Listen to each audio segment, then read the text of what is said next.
Bonjour et bonsoir, ça dépend où vous êtes, vous retrouvez les vice-versa, vous souhaite une agréable, excellente journée.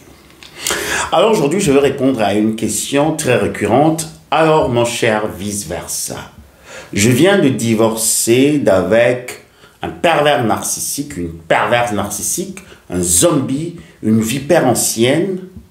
Est-ce qu'il serait mieux pour moi et pour les enfants que j'aménage juste dans les alentours?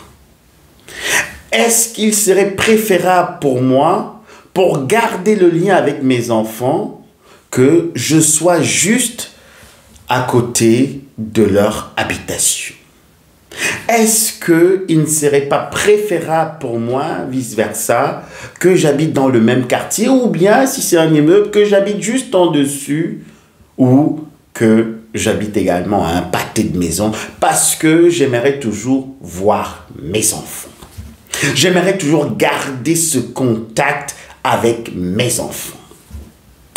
Alors, vous savez, si vous avez rompu une relation, vous avez divorcé, et que c'était un divorce à l'amiable, vous étiez, je peux dire, d'accord avec votre ex-partenaire par rapport à la garde alternée, par rapport peut-être aux visites, par rapport aussi à l'éducation des enfants, alors là, vous pouvez le faire.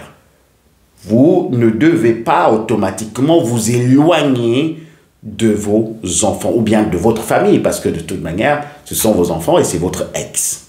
Alors là, dans ces cas, vous pouvez essayer de trouver un appartement, une maison, un studio ou quoi que ce soit dans les parages, donc pas très loin de vos enfants, si vous le souhaitez. Mais si c'était une relation toxique, comme c'est le cas de toutes ces personnes qui sont en train de me poser la question, alors je vais vous dire que si vous cherchez un appartement, un studio, juste dans les alentours, ça va vraiment vous causer préjudice. Vous avez envie d'être toujours en contact avec vos enfants. Mais sachez que si vous habitez toujours dans le même coin où vous avez eu cette relation toxique avec cette vipère ancienne, avec ce zombie, alors là, vous allez vraiment vous faire mal. Vous allez toujours encore plus aggraver la situation.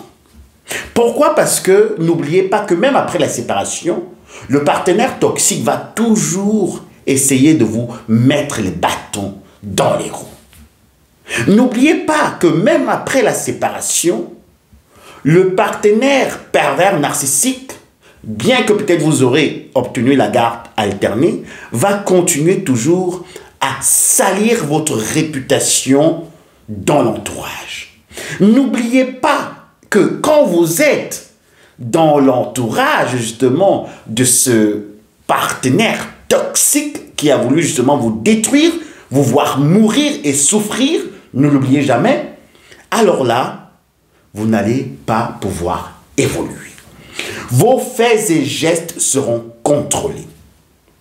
L'indépendance que vous recherchez par rapport aussi à vos enfants pour pouvoir influencer sur leur vie sera complètement flouée.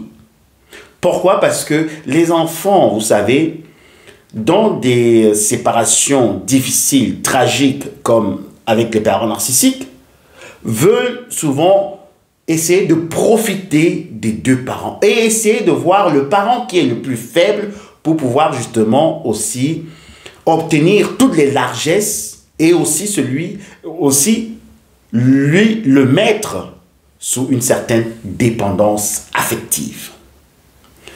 Les enfants qui sortent des relations toxiques et qui ont une garde alternée, donc qui vont chez le papa et chez la maman, autant pour moi, sont souvent des enfants qui savent exactement ce qui se passe et quel est le parent qu'on peut influencer, qu'on peut manipuler, qu'on peut dominer.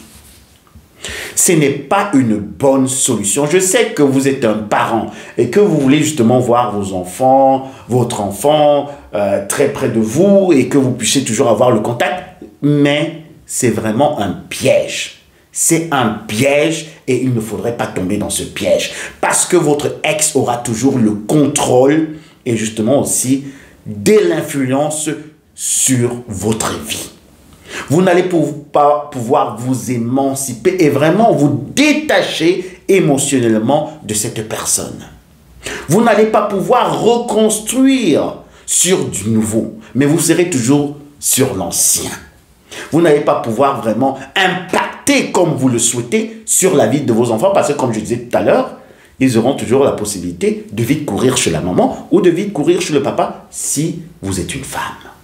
Alors, ce n'est pas une bonne idée d'habiter tout près de son ex pervers narcissique à cause des enfants.